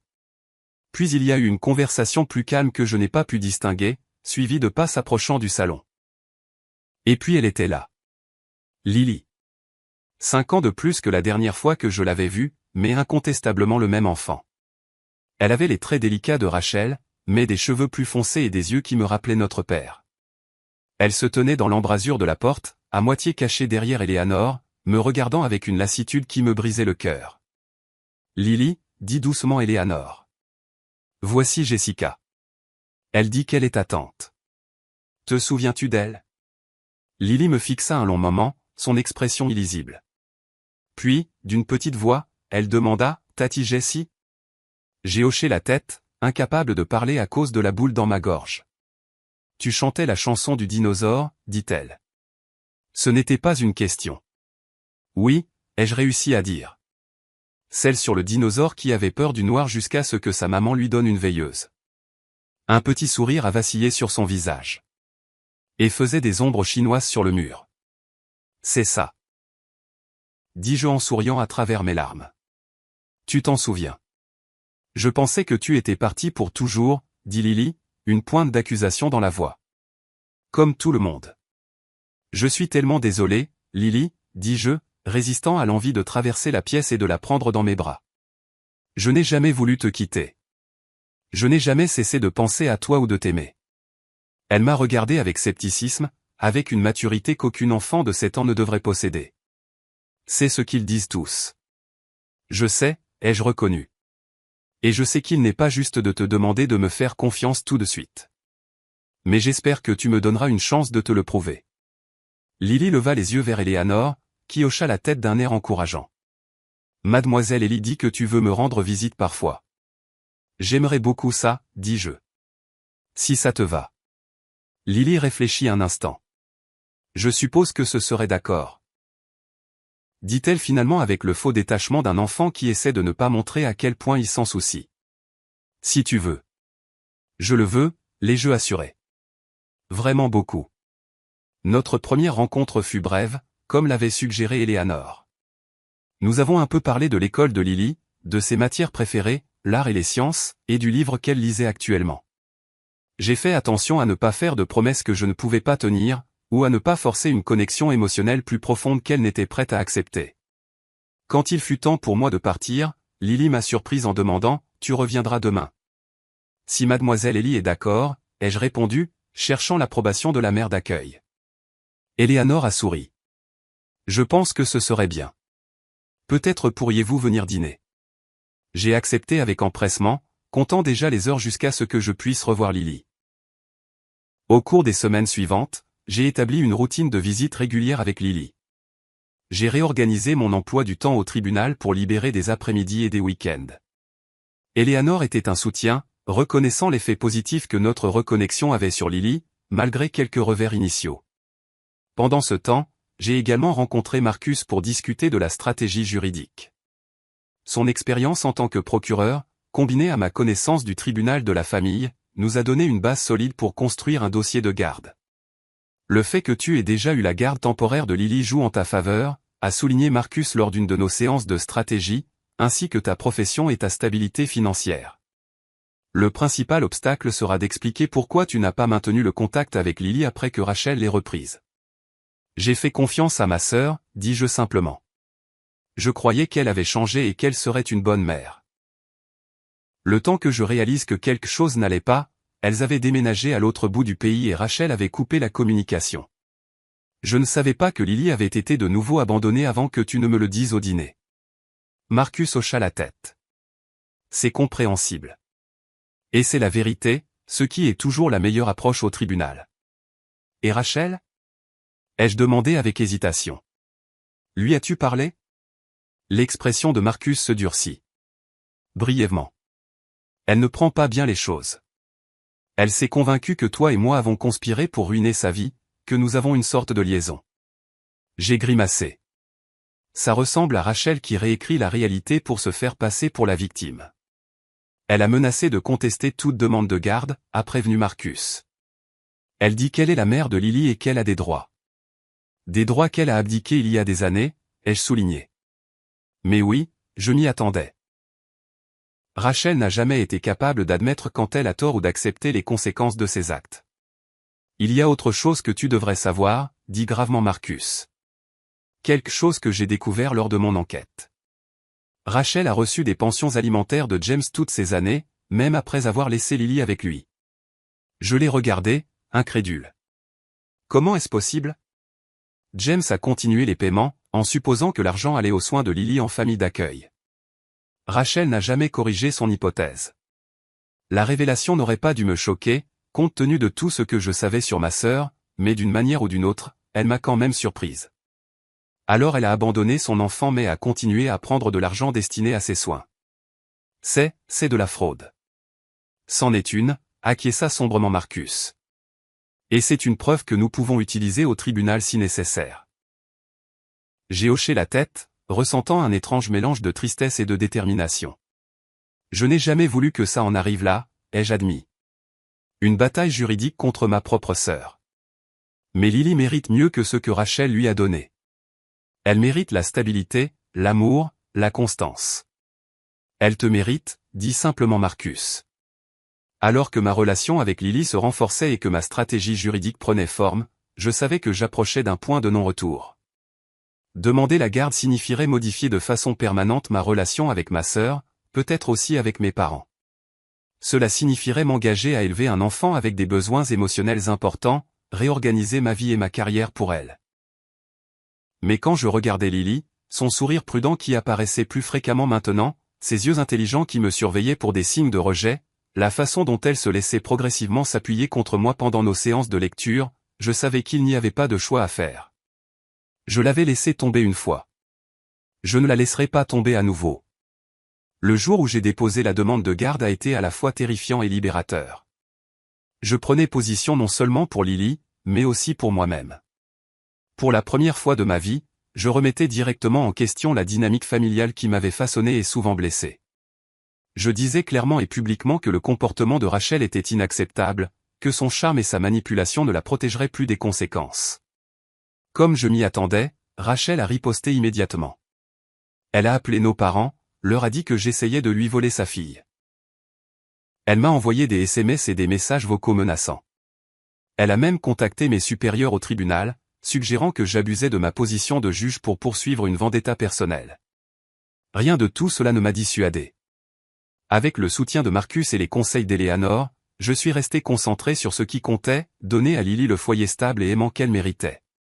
Le processus juridique a avancé et une date d'audience a été fixée. À l'approche du jour J, j'ai ressenti un étrange sentiment de calme. Quoi qu'il arrive, j'avais fait tout ce que je pouvais. J'avais agi par amour pour Lily, pas par colère envers Rachel. Et pour la première fois de ma vie peut-être, je défendais fermement ma propre vérité, peu importe ce que ma famille en pensait. La veille de l'audience, j'ai reçu un appel inattendu de Rachel. « Jessica » dit-elle quand j'ai répondu, sa voix étonnamment sobre. « Nous devons parler. » « Je ne pense pas que ce soit une bonne idée. » Ai-je répondu prudemment. « Pas la veille du procès.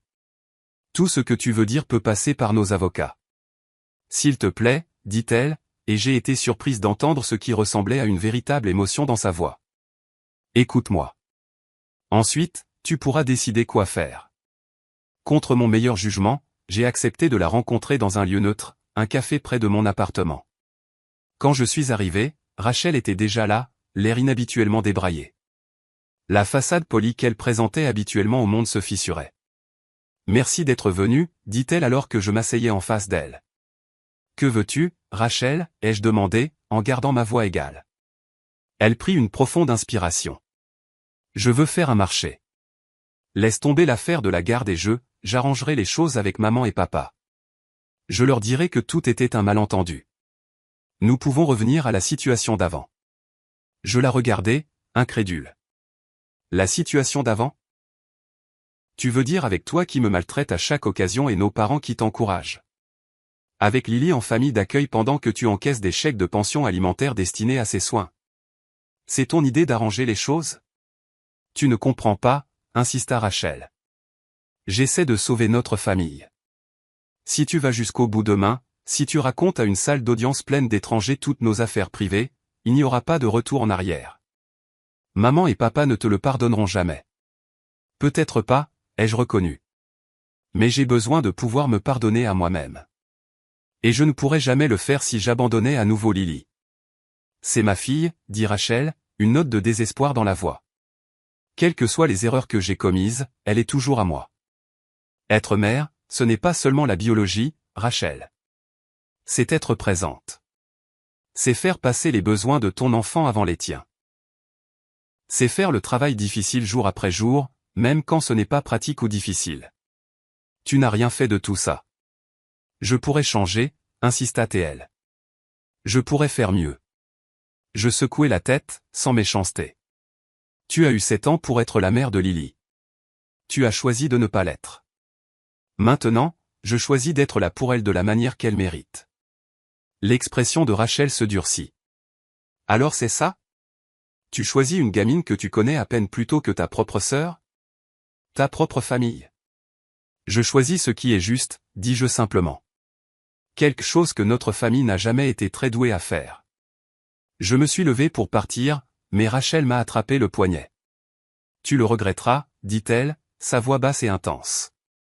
Quand maman et papa te renieront, quand tu seras toute seule avec une enfant à problème qui te dépasse, tu regretteras de ne pas m'avoir écouté. J'ai doucement retiré sa main de mon poignet. Au revoir, Rachel. On se voit au tribunal demain. En m'éloignant, j'ai ressenti une légèreté inattendue. Les menaces de Rachel, qui m'auraient autrefois terrifié et forcé à obéir, n'avaient plus aucun pouvoir. Je n'étais plus la petite fille désespérée de l'approbation de sa famille, prête à sacrifier son propre bien-être pour maintenir la paix. J'étais une femme qui affirmait son pouvoir, qui se battait pour ce en quoi elle croyait. Demain apporterait ses propres défis, mais pour ce soir, cette prise de conscience suffisait. L'ironie d'entrer dans une salle d'audience familiale en tant que requérante plutôt que comme juge ne m'a pas échappé.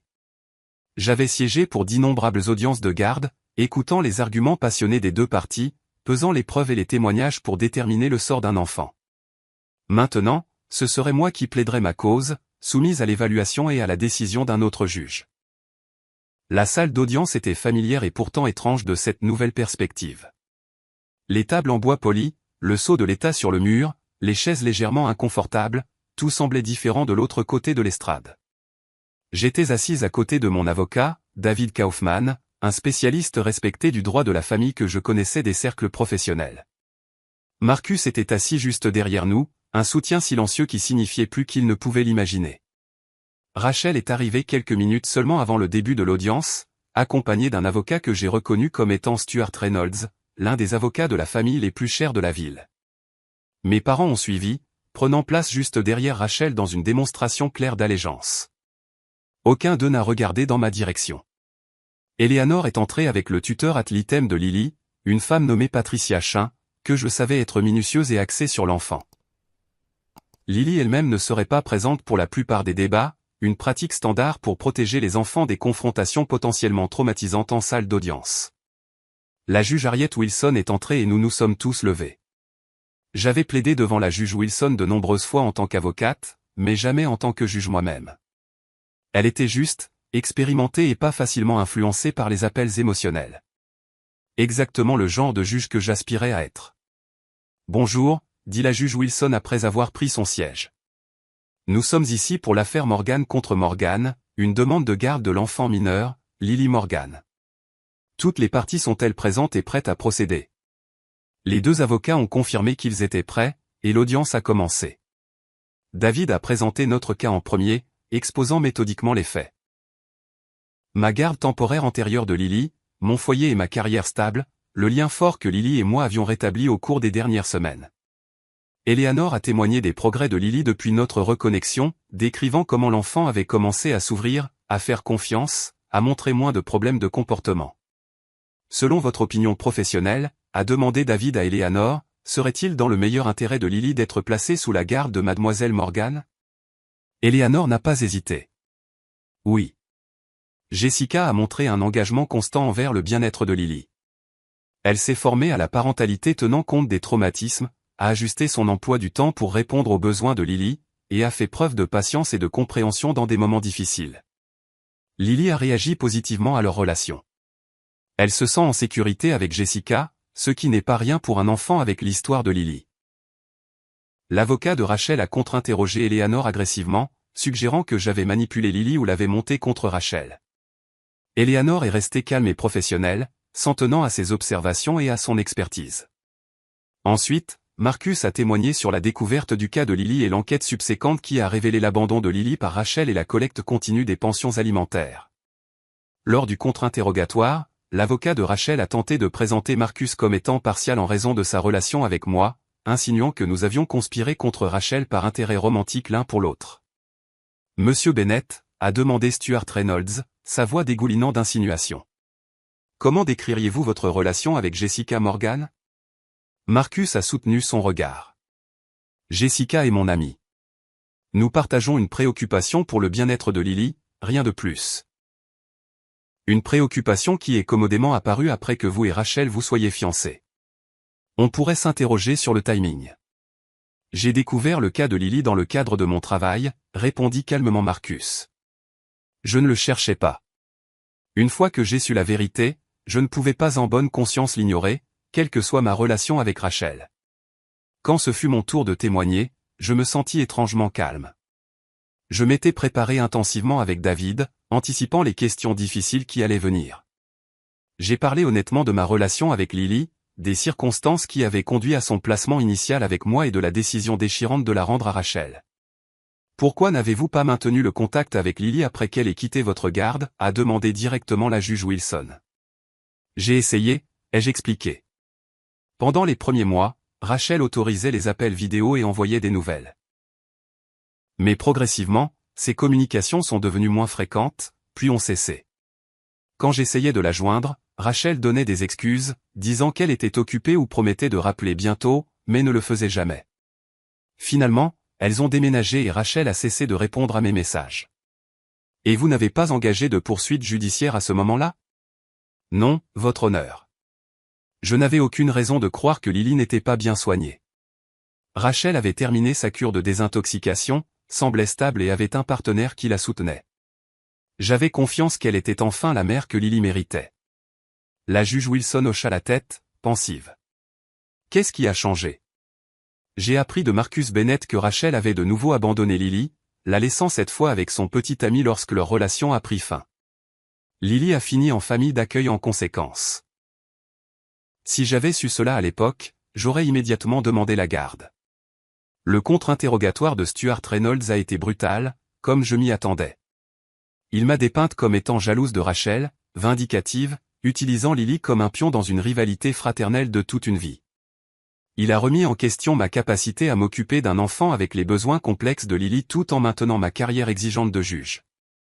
N'est-il pas vrai, a-t-il demandé, que vous avez toujours été jalouse de la relation de votre sœur avec vos parents, que vous vous êtes toujours senti la seconde? J'ai pris une profonde inspiration avant de répondre. Ma relation avec mes parents est compliquée, comme le sont de nombreuses relations familiales. Mais cette affaire ne porte pas sur ça. Elle porte sur Lily et sur ce qui est le mieux pour elle. Et vous croyez savoir ce qui est le mieux pour Lily mieux que sa propre mère? Je crois que les actes parlent plus que les mots, dis-je calmement. Rachel a eu de nombreuses occasions d'être une mère pour Lily. Elle a choisi à plusieurs reprises de ne pas l'être. Je choisis d'être là pour Lily, de lui donner la stabilité et l'amour qu'elle mérite. Quand Rachel a pris la parole, elle était l'image de la contrition. Les larmes lui sont montées aux yeux alors qu'elle décrivait ses luttes contre la dépendance, ses efforts pour devenir sobre, les décisions difficiles qu'elle avait prises pour le bien de Lily. J'étais jeune et stupide, a-t-elle admis. J'ai fait de terribles erreurs, mais j'ai grandi. J'ai changé. Je veux une chance d'être la mère que ma fille mérite. Mademoiselle Morgan, a demandé la juge Wilson, pouvez-vous expliquer pourquoi vous avez laissé Lily avec James Crawford lorsque votre relation a pris fin? Rachel s'est tamponné les yeux avec un mouchoir. J'étais dans une mauvaise passe émotionnellement. James était stable, avait un bon travail, une belle maison. Je pensais que Lily serait mieux avec lui temporairement pendant que je me remettais sur pied. Avez-vous maintenu le contact avec Lily pendant cette période? Rachel hésita. J'appelais quand je pouvais. Pas aussi souvent que j'aurais dû. Je le sais maintenant. Et étiez-vous au courant que M. Crawford a finalement remis Lily aux services sociaux? Pas au début, admit Rachel. Il ne me l'a pas dit. Le temps que je le découvre, elle était déjà dans le système, et ils ont dit que je devrais passer par les tribunaux pour la récupérer. J'essayais de réfléchir à mes prochaines étapes quand tout cela est arrivé. L'expression de la juge Wilson est restée neutre, mais j'avais déjà vu ce léger plissement de ses yeux. Elle ne gobait pas l'histoire de Rachel. Recevez-vous actuellement des pensions alimentaires de Monsieur Crawford? Le sang-froid de Rachel a momentanément flanché. Oui, mais j'ai mis cet argent de côté pour Lily, pour son avenir. Pouvez-vous fournir des documents prouvant ces économies? Pas immédiatement, mais je peux les obtenir. L'interrogatoire a continué, l'histoire de Rachel devenant de plus en plus alambiquée alors qu'elle tentait d'expliquer les preuves accablantes contre elle. Lorsque Stuart Reynolds a produit des témoins de moralité ou des amis qui ont témoigné de la nature changée de Rachel et de ses instincts maternels, leurs déclarations semblaient creuses face au schéma documenté de négligence et d'abandon. Le témoignage le plus puissant est venu vers la fin de la journée, lorsque la thérapeute de Lily, le docteur Sarah Mendes, a pris la parole. Elle a parlé avec éloquence des problèmes d'attachement de Lily, de sa peur de l'abandon et de ses progrès progressifs dans la confiance avec des soignants constants. À mon avis professionnel, a conclu le docteur Mendes, la pire chose pour Lily à ce stade serait une autre rupture de son attachement principal. Elle commence à croire que Jessica ne l'abandonnera pas. La retirer de cette relation maintenant causerait probablement une régression significative de son développement émotionnel. Après le témoignage du docteur Mendes, la juge Wilson a demandé une brève suspension pour examiner les preuves avant d'entendre les plaidoiries finales. En sortant de la salle d'audience, j'ai aperçu Rachel en conversation intense avec son avocat. Elle avait l'air frustrée, sa façade soigneusement construite s'effritant à mesure que la réalité de sa situation devenait claire. Mes parents se tenaient à proximité. Mon père avait l'air sombre, ma mère pleurait ouvertement. Ils n'avaient toujours pas reconnu ma présence, me traitant comme si j'étais invisible. La douleur de leur rejet était réelle, mais plus sourde que ce à quoi je m'attendais. En me battant pour Lily, j'avais trouvé une force que je ne me connaissais pas, une certitude qui transcendait mon besoin de longue date de leur approbation. « Comment tu tiens le coup ?» demanda doucement Marcus, me rejoignant dans le couloir. « Mieux que prévu, ai-je admis. Quoi qu'il arrive, je sais que j'ai fait tout ce que je pouvais pour Lily. » Marcus hocha la tête. Pour ce que ça vaut, je pense que la juge Wilson voit clair dans le jeu de Rachel. Les incohérences dans son témoignage étaient assez flagrantes. Je l'espère, dis-je. Mais les juges doivent prendre en compte de nombreux facteurs dans les affaires de garde. Ce n'est jamais aussi simple qu'il y paraît. Lorsque nous sommes retournés dans la salle d'audience pour les plaidoiries finales, Stuart Reynolds a brossé un tableau passionné d'une mère qui avait fait des erreurs mais méritait une seconde chance, du lien sacré entre une mère et son enfant qui ne devrait pas être rompu. Il m'a qualifié d'ingérence dans une relation que je ne pouvais pas comprendre, motivée par la jalousie et le ressentiment plutôt que par une réelle préoccupation pour Lily. La plaidoirie de David était plus mesurée, se concentrant sur les faits plutôt que sur l'émotion. Il a rappelé à la cour le schéma d'abandon de Rachel, son incapacité à maintenir le contact avec Lily et sa collecte continue de pensions alimentaires pour un enfant dont elle ne s'occupait pas. Il a souligné mon foyer stable, ma compréhension professionnelle de la dynamique familiale et, surtout, le lien fort que Lily et moi avions formé. Votre honneur, a conclu David, cette affaire se résume finalement à une seule question, qui a constamment fait passer les besoins de Lily en premier? Les preuves montrent clairement que Jessica Morgan a été la seule constante dans la vie de cet enfant, la seule personne qui a toujours considéré le bien-être de Lily avant tout. Nous demandons à la Cour de reconnaître cette réalité et d'accorder la garde exclusive à Madame Morgan. La juge Wilson a remercié les deux avocats et a annoncé qu'elle prendrait un peu de temps pour examiner sa décision. C'est une affaire complexe avec des implications importantes pour toutes les personnes impliquées, en particulier l'enfant, a-t-elle dit. Je veux lui accorder l'attention qu'elle mérite. La Cour se réunira demain matin à 9 h pour ma décision. Les heures d'attente qui ont suivi ont été parmi les plus longues de ma vie. Je suis rentré chez moi dans mon appartement vide, essayant de me distraire avec le travail, la télévision, n'importe quoi qui pourrait m'empêcher de penser à la décision imminente qui façonnerait non seulement mon avenir, mais aussi celui de Lily. J'avais fait tout ce que je pouvais. J'avais dit ma vérité, présenté les preuves et me suis battu pour ce que je croyais juste. Maintenant, c'était entre les mains de la juge Wilson. Vers minuit, mon téléphone a sonné. J'ai répondu sans vérifier l'identité de l'appelant, supposant que ce pourrait être David avec une question ou une information de dernière minute. Allô? Jessica. C'était la voix de mon père, semblant plus vieille et plus fatiguée que je ne l'avais jamais entendue. Nous devons parler. Je me suis redressé, instantanément alerte. Papa, est-ce que tout va bien? Non, dit-il simplement. Rien ne va. Notre famille se déchire dans une salle d'audience publique. Ta mère n'a pas arrêté de pleurer depuis que nous sommes rentrés. La culpabilité m'a envahi, mais je l'ai repoussée. Je suis désolé pour la douleur de maman. Vraiment. Mais il ne s'agit pas de blesser qui que ce soit. Il s'agit de protéger Lily.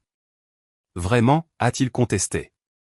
Ou s'agit-il de te venger enfin de Rachel pour toutes les fois où tu as senti que nous la favorisions par rapport à toi? L'accusation m'a piqué, mais je l'avais anticipé. Papa, je comprends pourquoi tu pourrais penser ça.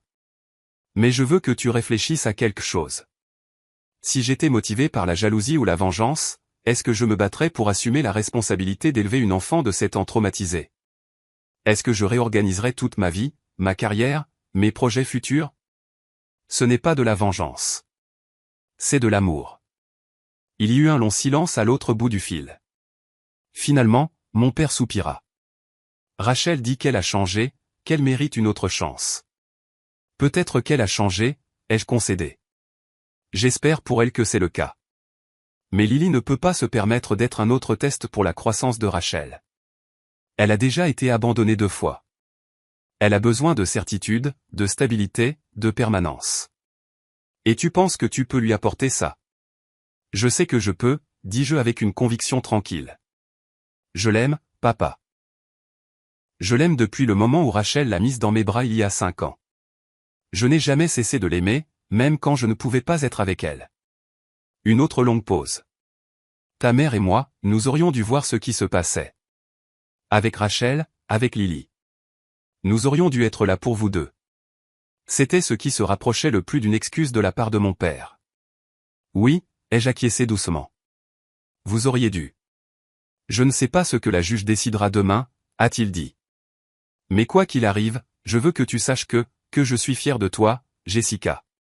D'avoir défendu ce que tu crois juste, même quand ce n'était pas facile. Même quand cela signifiait te dresser contre ta famille. Les larmes ont rempli mes yeux. Merci, papa. Ça signifie plus que tu ne l'imagines.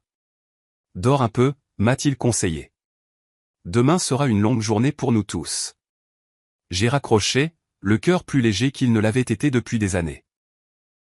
Les mots de mon père n'étaient pas une réconciliation complète, et ils n'effaçaient certainement pas des décennies de blessures, mais c'était un début, une petite reconnaissance que peut-être, enfin, il me voyait. Le sommeil est finalement venu, bien qu'il ait été agité et rempli de rêves anxieux. Je suis arrivé au palais de justice le lendemain matin, me sentant à la fois épuisé et survolté, les nerfs à vif. Marcus attendait dehors, une tasse de café dans chaque main. Il m'en a tendu une avec un petit sourire. Je me suis dit que tu en aurais besoin. Tu me sauves la vie, dis-je avec reconnaissance, en prenant une longue gorgée. As-tu vu Rachel ou mes parents? Il secoua la tête. Pas encore. Mais j'ai vu Eleanor et la tutrice ad litem entrer il y a quelques minutes. Nous nous sommes dirigés vers la salle d'audience où David révisait déjà ses notes. La pièce s'est progressivement remplie à l'approche de 9 heures. Rachel est arrivée avec Stuart Reynolds, l'air calme mais tendu. Mes parents se sont glissés juste avant que l'huissier n'appelle la cour à l'ordre, prenant place au milieu de la galerie plutôt que directement derrière Rachel comme la veille. J'ai pris cela comme un signe petit mais significatif. La juge Wilson est entrée, son expression ne laissant rien paraître. Après les formalités, elle s'est éclaircie la gorge et s'est adressée à la salle d'audience. Dans les affaires de garde, a-t-elle commencé, la préoccupation première de la cour est toujours l'intérêt supérieur de l'enfant. Cette norme englobe de nombreux facteurs, la stabilité, la continuité, les besoins émotionnels de l'enfant, la capacité de chaque tuteur potentiel à fournir des soins et des conseils, et l'historique des relations impliquées. Elle a fait une pause, regardant ses notes. Après avoir soigneusement examiné les preuves et les témoignages présentés dans cette affaire, je constate un schéma de comportement clair de la part de Rachel Morgan qui est incompatible avec l'environnement stable et stimulant dont Lily Morgan a besoin. Malgré de multiples occasions de maintenir une relation avec sa fille, Mademoiselle Morgan a choisi à plusieurs reprises de se soustraire à ses responsabilités de parent. Rachel a émis un petit son de détresse, mais la juge Wilson a continué sans y prêter attention. Inversement, Jessica Morgan a démontré un engagement constant envers le bien-être de Lily, même à un coût personnel important. Le témoignage d'Eleanor Reed, du docteur Mendes et d'autres a établi que Lily a formé un attachement sécurisant avec Madame Morgan et s'épanouit sous ses soins et son attention. Mon cœur a commencé à battre la chamade alors que je réalisais où se dirigeait la décision de la juge Wilson. Par conséquent, il est du jugement de cette cour que la garde légale et physique exclusive de Lily Morgan soit accordée à Jessica Morgan, avec effet immédiat. Le soulagement qui m'a envahi était si intense qu'il en était presque douloureux. À côté de moi, David m'a serré le bras en signe de félicitations silencieuses. De plus, a poursuivi la juge Wilson, compte tenu des preuves d'irrégularité financière concernant les pensions alimentaires, la Cour ordonne à Rachel Morgan de rembourser tous les fonds de pension alimentaire reçus de James Crawford pendant les périodes où Lily n'était pas sous sa garde. Ces fonds seront placés dans une fiducie pour les besoins éducatifs futurs de Lily. Rachel s'est levée brusquement. Ce n'est pas juste. C'est ma fille.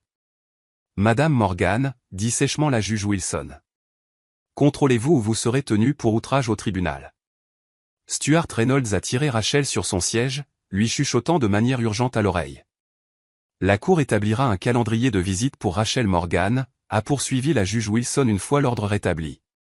Initialement, ces visites seront supervisées par un moniteur désigné par le tribunal. Si Madame Morgan fait preuve d'un engagement constant et d'un comportement approprié pendant ses visites sur une période de 6 mois, nous réexaminerons la possibilité de visites non supervisées. Elle a regardé directement Rachel. Madame Morgan, je veux être clair. Cette décision n'est pas destinée à rompre définitivement votre relation avec votre fille. Si vous démontrez un changement significatif, non seulement en parole, mais en acte, cette cour envisagerait favorablement des droits de visite élargis à l'avenir. La porte n'est pas fermée, à moins que vous ne choisissiez de la fermer.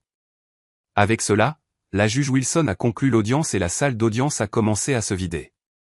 Je suis resté assise un moment, essayant d'absorber la réalité de ce qui venait de se passer. J'étais maintenant officiellement la tutrice légale de Lily. La responsabilité était énorme, mais ma joie l'était tout autant. Rachel est passée devant moi sans un mot, Stuart Reynolds se dépêchant derrière elle. Mes parents ont hésité près de la porte, puis se sont approchés lentement. « Félicitations », dit maladroitement mon père. « Nous espérons que cela se passera pour le mieux, pour Lily et pour toi. »« Merci », ai-je répondu. « J'espère que vous voudrez faire partie de la vie de Lily. Elle pourrait avoir besoin de grands-parents qui l'aiment. » Les yeux de ma mère se sont remplis de larmes. « Bien sûr que nous le ferons. C'est notre petite fille. » Ce n'était pas une réconciliation complète, mais c'était un début. Il y aurait du temps plus tard pour aborder les problèmes plus profonds de notre famille, les schémas qui nous avaient conduits à ce point. Pour l'instant, il suffisait de savoir qu'il n'était pas complètement perdu pour moi. Marcus s'est approché alors que mes parents partaient. « Eh bien, juge Morgan, dit-il avec un petit sourire. On dirait que vous avez gagné. » Il ne s'agit pas de gagner, l'ai-je corrigé doucement. Il s'agit de faire ce qui est juste pour Lily. Il hocha la tête. Je sais. Et pour ce que ça vaut, je pense que tu seras une mère incroyable pour elle. Merci, dis-je, l'émotion montant à nouveau. Pour tout. Je n'aurais pas pu faire ça sans ton aide. Si, tu aurais pu, a-t-il objecté. Tu es la personne la plus forte que je connaisse, Jessica. J'ai juste aidé à accélérer un peu les choses. En quittant le palais de justice ensemble, j'ai ressenti une légèreté que je n'avais pas connue depuis des années. Le chemin à parcourir ne serait pas facile. Le traumatisme de Lily ne disparaîtrait pas du jour au lendemain, et les blessures familiales exposées pendant ce processus prendraient du temps à guérir, si elles guérissaient un jour. Mais pour la première fois, je suivais mon propre chemin, guidé par l'amour plutôt que par la peur, par la conviction plutôt que par l'obligation. Les 6 mois qui ont suivi la décision du tribunal ont été un tourbillon de changements et d'ajustements. Lily a emménagé avec moi le week-end après l'audience, apportant ses quelques affaires dans une petite valise et un sac poubelle, un rappel déchirant de l'instabilité de sa jeune vie. « C'est vraiment ma chambre ?» a-t-elle demandé quand je lui ai montré la chambre que j'avais préparée, les yeux écarquillés à la vue des murs bleu pâle, de la bibliothèque remplie de livres pour enfants, du lit confortable avec sa couette colorée. « C'est vraiment la tienne ?» l'ai-je assuré. Tout à toi. On peut changer tout ce que tu n'aimes pas. Elle a fait le tour lentement, touchant les choses avec des doigts prudents, comme si elle avait peur qu'elles disparaissent. Je n'ai jamais eu ma propre chambre avant, pas une vraie. Le commentaire m'a brisé le cœur, mais j'ai gardé une voix légère. Eh bien, tu en as une maintenant, et elle est à toi aussi longtemps que tu le voudras. Il y a eu des défis, bien sûr. Lily faisait des cauchemars plusieurs fois par semaine, se réveillant en terreur, convaincue que je l'avais quittée. Elle testait constamment les limites, comme si elle attendait que je l'abandonne comme les autres l'avaient fait. Elle avait des crises de colère qui semblaient disproportionnées par rapport à leur déclencheur, jusqu'à ce que j'apprenne à reconnaître les peurs plus profondes qui se cachaient derrière. J'ai lu tous les livres que j'ai pu trouver sur la parentalité tenant compte des traumatismes. J'ai consulté le docteur Mendes chaque semaine. J'ai rejoint un groupe de soutien pour les parents adoptifs et d'accueil. J'ai appris lentement et parfois douloureusement comment être le parent dont Lily avait besoin. Ma carrière a également nécessité des ajustements. J'ai réduit temporairement ma charge de travail, réorganisé mon emploi du temps pour m'adapter aux sorties d'école et aux rendez-vous de thérapie, et j'ai appris à fixer des limites fermes entre le temps de travail et le temps familial. Certains de mes collègues ont été compréhensifs, d'autres non. Je m'en fichais. Lily passait en premier maintenant, et je m'assurais que tout le monde le sache. Rachel a mis ses menaces à exécution, faisant appel après appel, chacun plus désespéré que le précédent. Elle ne s'est présentée qu'à 2 des visites supervisées prévues avec Lily. Les 2 fois, elle s'est comportée de manière si inappropriée que le moniteur du tribunal a dû mettre fin aux séances plus tôt. Après cela, elle a semblé se désintéresser, manquant les rendez-vous suivants sans explication. Mes parents, fidèles à leurs paroles, ont fait des efforts pour faire partie de la vie de Lily. Ils sont venus régulièrement, apportant des cadeaux bien choisis et s'intéressant sincèrement à connaître leur petite fille. Il y avait encore de la gêne entre nous, des blessures et des schémas non résolus, mais nous essayons, pour le bien de Lily et peut-être aussi pour le nôtre. Marcus est resté un ami fidèle pendant cette période de transition. Il m'a aidé pour des questions pratiques, assemblant des meubles pour la chambre de Lily, recommandant un bon pédiatre, et même allant chercher Lily à l'école un jour où j'étais coincé au tribunal plus longtemps que prévu. Plus important encore, il m'a apporté un soutien émotionnel lorsque le poids de mes nouvelles responsabilités me semblait écrasant.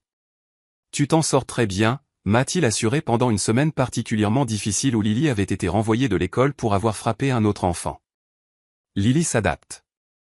Tu t'adaptes. Ça va prendre du temps. Je veux juste bien faire les choses, ai-je avoué. J'ai tellement peur de la décevoir. Le fait que tu t'inquiètes de ça est exactement la raison pour laquelle tu ne la décevras pas, a dit Marcus. Tu t'en soucies.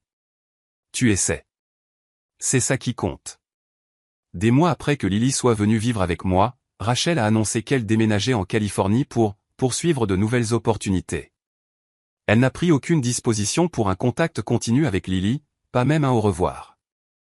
Bien qu'une partie de moi soit soulagée, l'implication sporadique de Rachel avait été plus perturbatrice qu'utile. J'ai aussi pleuré pour Lily, qui, malgré tout, demandait encore des nouvelles de sa mère de temps en temps. Où est partie maman, a-t-elle demandé un soir alors que je l'abordais. Pourquoi elle ne veut pas me voir? Je me suis assise au bord de son lit, choisissant mes mots avec soin. Ta maman a beaucoup de problèmes qui l'empêchent d'être une bonne mère. Ce n'est pas à cause de quelque chose que tu as fait. Ce n'est pas de ta faute. Est-ce qu'elle m'a déjà aimé? La voix de Lily était petite, vulnérable d'une manière qui me serrait la poitrine. Je crois que oui, dis-je honnêtement. Je crois qu'elle t'aime toujours, à sa manière. Mais parfois, l'amour ne suffit pas. Parfois, les gens ne sont pas capables de montrer leur amour de la manière dont nous en avons besoin. Lily réfléchit un instant. Est-ce que tu vas partir, toi aussi? Non, dis-je fermement. Je ne vais nulle part. Tu es coincée avec moi, ma puce. Elle a souri légèrement à ça. Promis? Promis. Je suis ta maman maintenant, et les mamans tiennent leurs promesses.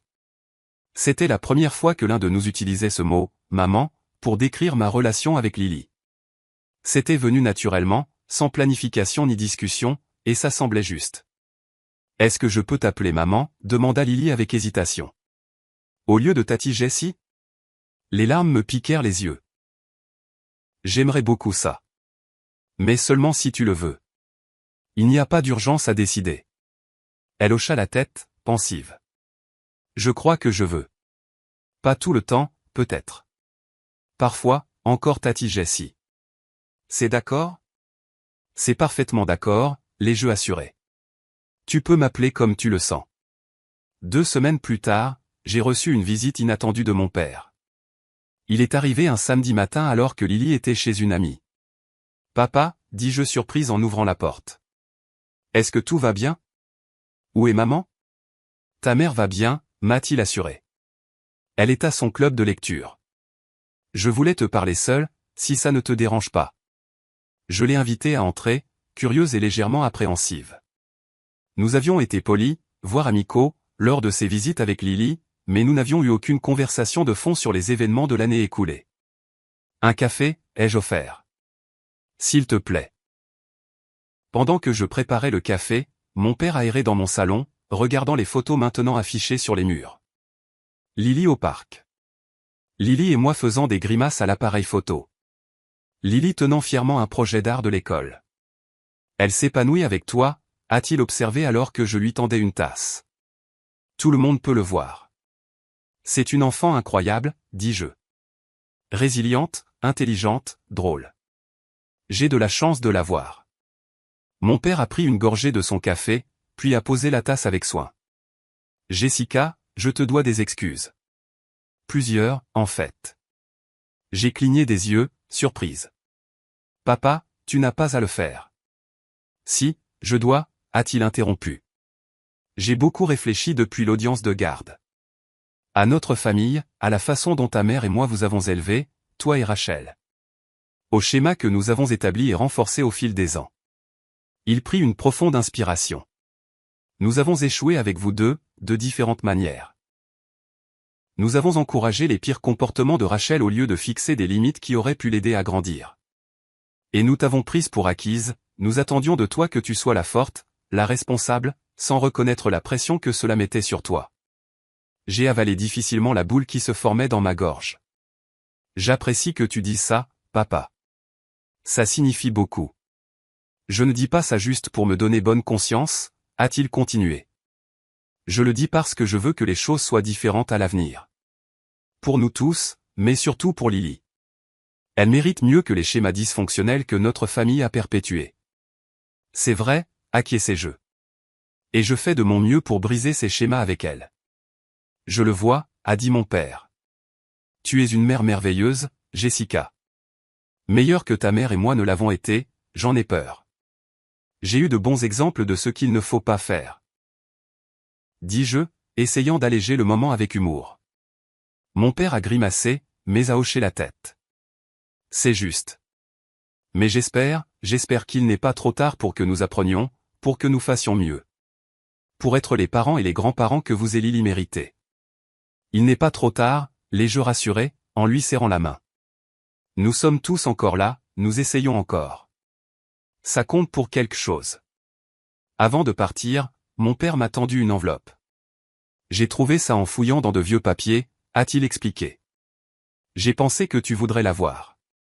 À l'intérieur se trouvait une photo que je n'avais jamais vue auparavant.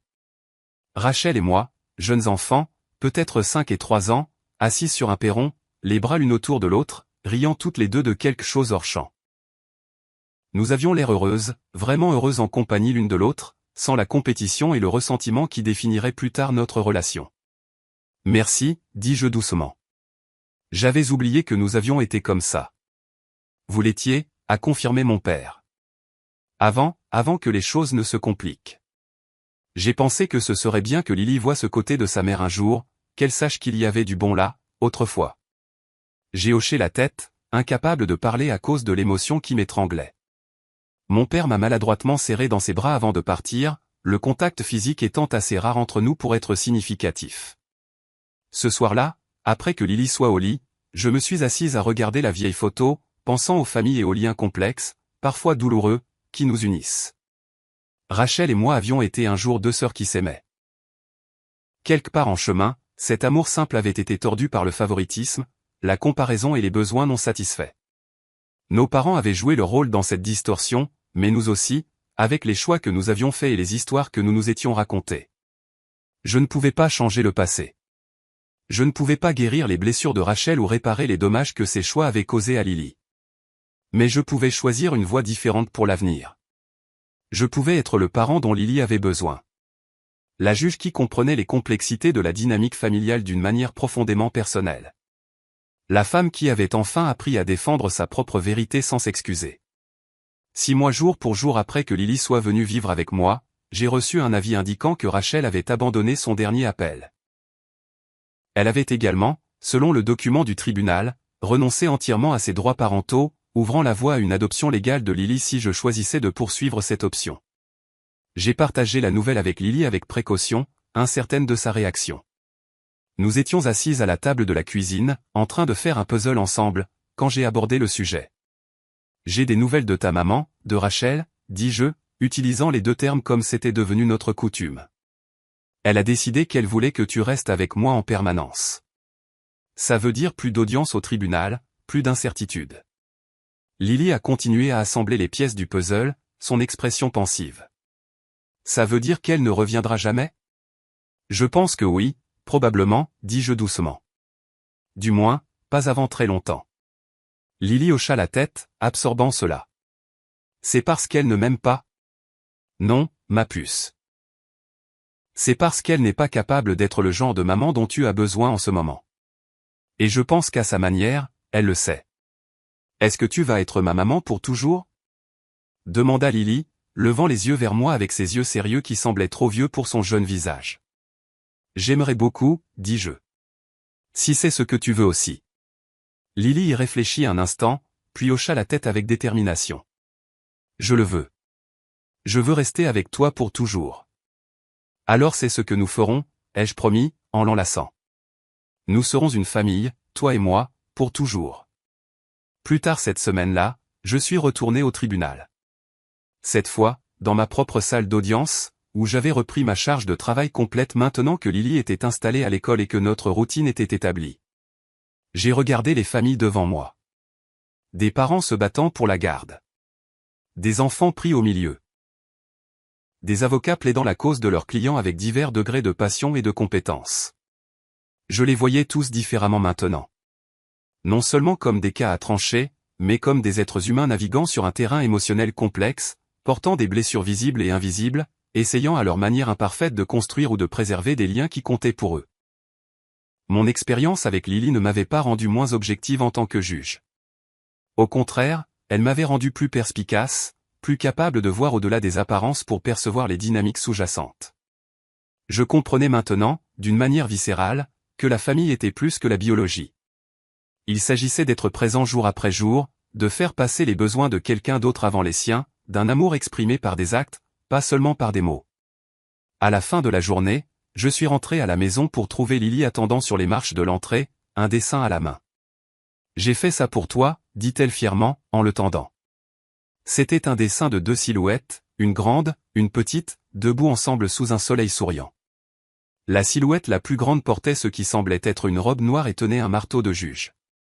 En dessous, dans l'écriture soignée de Lily, il y avait les mots « Ma maman, la vraie juge ». Je me suis agenouillé et les serré dans mes bras, submergé par la simple perfection du moment. « Je l'adore », lui dis-je. « Et je t'aime. »« Je t'aime aussi, maman », dit Lily, les mots étant encore assez nouveaux pour me faire frissonner chaque fois qu'elle les utilisait. Nous sommes entrés ensemble, main dans la main, vers l'avenir que nous construisions un jour à la fois.